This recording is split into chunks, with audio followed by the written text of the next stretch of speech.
Hello and welcome to a very special How I Paint Things.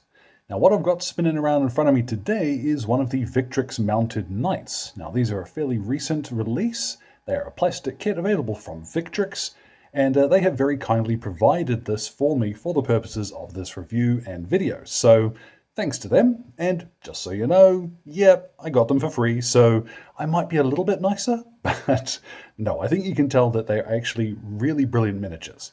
And I'll mention that a couple of times throughout. The painting for this is pretty simple, and there are one or two steps that I will recommend as we go through how you could speed it up even more. The inspiration for this one actually comes from the Baron's War range, and I will link to that in the description too.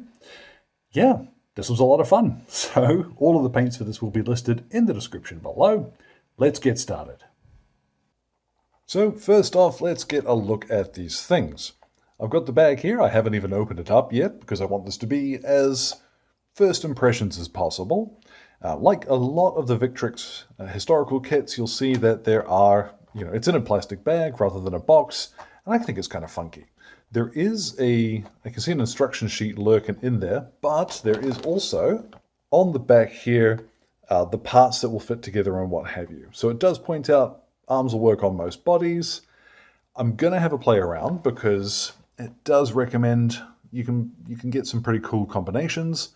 But yeah, let's crack it open and actually look at the toys. So getting into it, there are 3 frames of each riders and horses, and the actual sheet in there is even more helpful than I thought it was going to be, as well as recommended parts that will fit each body. There's a complete part list, so that's quite handy. I do like that. Just a little sheet of card there to help you out. Now the detailing on these is actually really nice. The mail in particular is very, very crisp.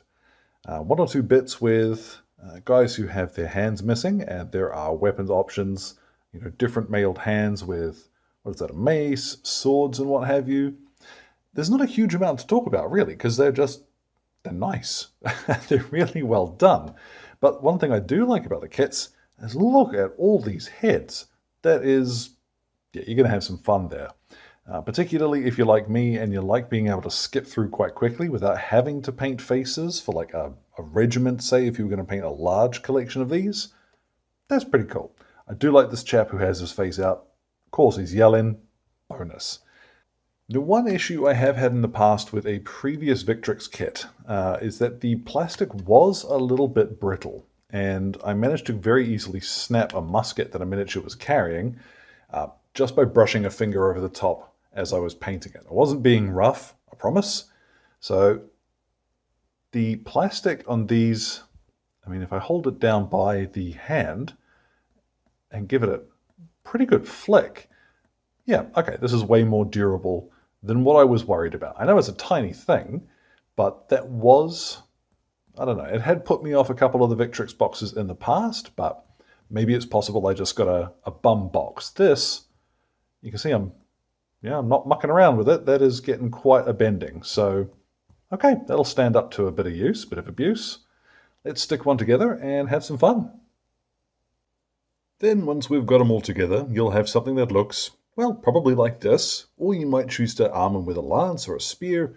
It is up to you. The miniatures go together really easily. There's 2 pieces to the horses, 2 pieces to the saddles, and the knights are like 3 or 4 pieces at most each. And it's really nice just being able to knock these together very, very quickly. Now, once I have done that, I've gone ahead and primed him with Brain Matter Beige from the Army Painter. Now, you've seen he's going to be predominantly white. Now, you could prime him in white, but I tend to prefer just a little bit of warmth, bit of color in like a medieval or high fantasy white. Just like starting with black, you don't want to use a true black. Same too with white. That's why I've used Brain Matter Beige. Wraithbone or similar would also work quite well, but close to white is going to be easier to work with, I would say. Now, I'm actually going to start off by using a speed paint. This is Broadsword Silver, and I've come to really like using the Army Painter metallic speed paints as base coats for metalwork that I'm going to do stuff to later. Every time you dip your brush back into your little well of it, make sure that you give it a little wiggle and mix up the metallic particles that are in there. It dawns on me, I might as well just go over the whole sword there as well. You'll see on the sword, it's a little bit streaky, but it is absolutely brilliant for chainmail. And conveniently enough, we've got quite a bit of that to paint. Now that does look a little bit smoother in reality, but I think you can't see it does work better on the chainmail than the flatter areas, but it's not too bad to be honest. If you were in a real hurry, you could knock these guys out very quickly. I've gone straight over any straps that are going to be leather because we're going to paint those later with an acrylic, but that's nice and easy. What I've got here, this is a mix. This is actually 2 drops of Fire Drake to 1 drop of Satchel Brown, and we're going to use this for the horse. Now, there's nothing saying that you couldn't just use either of those colors straight, because horses come in different colors, but I like mixing things up a little bit to get a bit of visual interest and make some of your horses look different to one another. Also, this is just a really nice color. You'll see 1 or 2 spots where I have hit the barding, but I'm not too worried because we're going to tidy that up later anyhow. What I'm going to move to now is a wonderful little color called Bony Matter. And this is a good general purpose beige. And man, what a sentence that is to say. I'm going to use this on the back of his shield for the wood. And as well, he's got a little rope around his waist. You'll see he's got his leather belt, but there's also the rope. So I'm just going to pop a coat of that on the rope too. For the saddle, I'm actually going to turn here to a color. This is Dusk Red. Now, I don't get to use this one very often, I find, but it's a wonderful, deep, almost purpley sort of red, which works super well as a nice warm leather color, which is ideal for the saddle here. So I'm going to go slow as I come near the white, remembering that I'm not too fussed if I do hit it.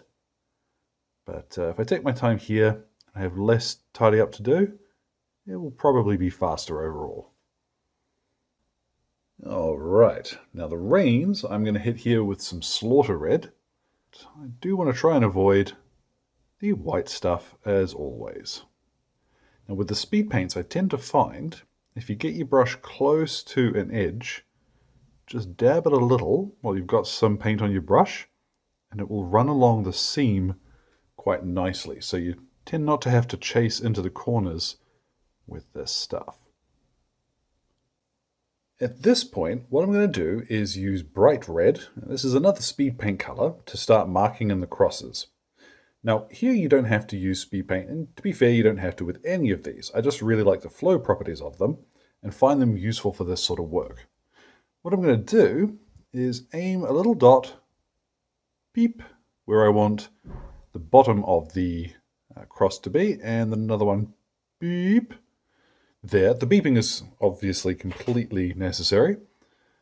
Turn them sideways, and same thing again. I'm just going to mark where I want the beginning and the end of this to be, just so that I've got a little bit of an idea where I want my brush moving.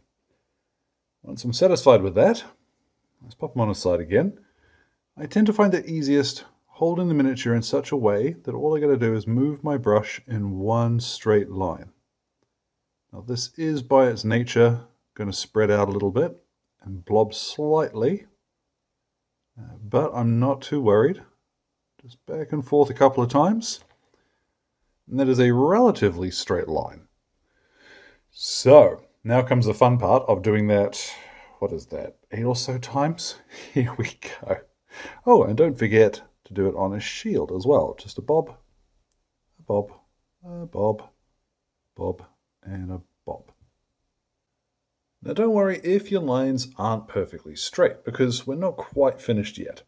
I've used the speed paint as a base coat because it flows so easily off the brush. It makes sure that you're more likely to get a straight line. But I do want a slightly more solid color, so now what I'm going to do is go over these with pure red. The bonus here is that even though pure red is a little bit thin, which is true of most red, as you'll see, this covers, oops, oh well, we're going to tidy that up anyway. This covers a bit more solidly than the speed paint does. Now we'll get some leather brown, and this is where we start tidying up things like straps. And if you wanted to, you hadn't painted it already, you could do the saddle with this. Now what I have next is plate mail metal. This is quite bright and shiny, but we're going to use this to fill in the bit and all this on the horse's face. And you can also use it, let's flick them around here, if you fancy, to either brighten up the sword, which I'm going to do, and you can also use it, just quickly flick a little bit of it along the chainmail in the front of his helmet, or wherever you want to brighten that up. And you'll see that the, the broadsword silver has given us a nice solid base coat for that. We're coming into the home stretch as far as base coats go. What I've got here, this is Grim Black, the speed paint, and I've mixed it in roughly half and half with some speed paint medium, just to thin it out a bit. You don't even necessarily need to do this, but what I am going to use it for is to darken down any hair that appears on the horse. And I'll also use it just to paint a little bit onto his forelegs and over the hooves. Then once that is finally dried, what you can do, grab yourself some brain matter beige, so that's our primer color, and we're going to go back and do any tidy up that we need to. So any splurged bits over the white. You may find in some areas that you need to give this a second coat, but don't worry too much if you do. It's also useful if you want to tidy up any of your lines that didn't turn out quite straight. You can get in there and carefully start tickling them with a bit of this beige, and life will be good. Now once you're satisfied with your tidy up, it's time to apply a wash. And I'm going to put most of this over the entire miniature. What this is strong skin shade from the Army Painter, and I've mixed it up half and half with speed paint medium. Just a dot extra of the speed paint medium extra for luck.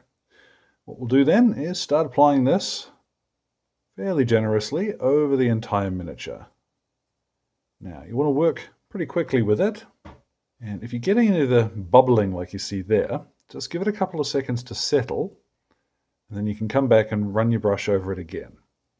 Now that's going to end up settling quite dark, but don't worry, that is part of the plan. So over everything, and it will help to work in sections, I would suggest. So away we go, painting the entire horse with this stuff. Now as you're applying this, you are going to end up with it pooling down the bottom of the barding, so just work it away with your brush so you don't get huge clumps of it there. Now once that has dried, two things can be true at once. First off, gosh, that does not look good right now. And secondly, that is exactly what I wanted to happen. So what we're going to do now is go back to some brain matter beige. Thin this down a little bit. And what we'll concentrate on is going back over areas where we want to lighten it up and leave just a little bit of the shaded white in the recesses. So here we start getting creases and folds, all the hollow bits in the white. We can accentuate those now with a bit of our base coat. If you want to skip this step, the easiest thing to do would be to thin down your wash a little bit more. But this does not take too terribly long to do. And with a bit of practice, you'll get quite quick at it, to be honest. So, away we go, brightening up some of the white.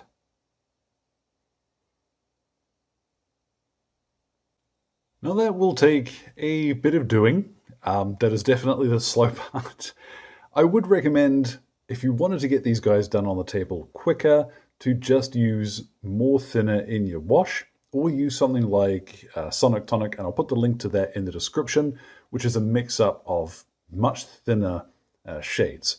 This, though, does look very cool. It's just a bit more fiddly. So what I'm going to do, once I'm satisfied that I've got the shape of that down, is actually go to some white. And with that, what we'll do is to catch just the highest points of some of these creases in the cloth. And I'd suggest be relatively sparing with this, just towards the edges. And you might even want to leave this off of the tab art entirely and just do it on the knight. But this will be much quicker than getting that brain matter beige back on. So just a little bit of this to add a little bit more depth to that white. Now I swear that looks smoother than it does in reality, than it does on camera.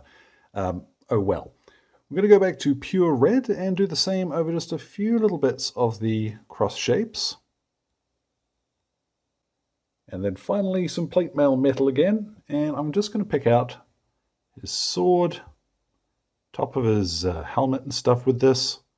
Don't need to be particularly careful, just a few extra shiny bits here will do the job. Now what I'm going to do is hit him with a varnish. I'm using here Instar's Varnish Plus, which is a lovely brush-on one. And I will go ahead then and pop his base on him. I recommend, if you are doing quite a simple color scheme, to spend just a little bit of extra time on the base. But even then, it doesn't need to be terribly complex. All you're doing is adding an extra color or two in the form of the grass, and it will look pretty fancy. So once I'm finished with all of that, let's get a look at what he looks like, and I'll pop the recipe for the base in the description. And so, there at last, our knight is complete. Now, I would love to see what somebody who was a little more patient than I am could do with these, because they really are wonderful miniatures. I'm very impressed with the plastics on these, and it was a treat to paint. There's quite a lot of extra detail on the knight himself, and I really think that if you were to spend a little more time, say you weren't rushing it as I tend to for my videos, you'd get something really special out of them. So bear that in mind if you are thinking about them. As always, thank you very much to Exit 23 Games for the light and sound equipment, as well as all of my wonderful patrons who are keeping me ticking in paints and glue, including my gorgeous producers who are showing up on screen now. You folks are the ones who keep this channel running. As well, one last note to say thank you again to Victrix for sending along these nights. They were a lot of fun. So, as always, if you've got any questions or anything, feel free to drop them in the old comment box below. My Twitter and Instagram are both linked there too. So, thank you very much for your time, one and all, and you all enjoy the rest of your day.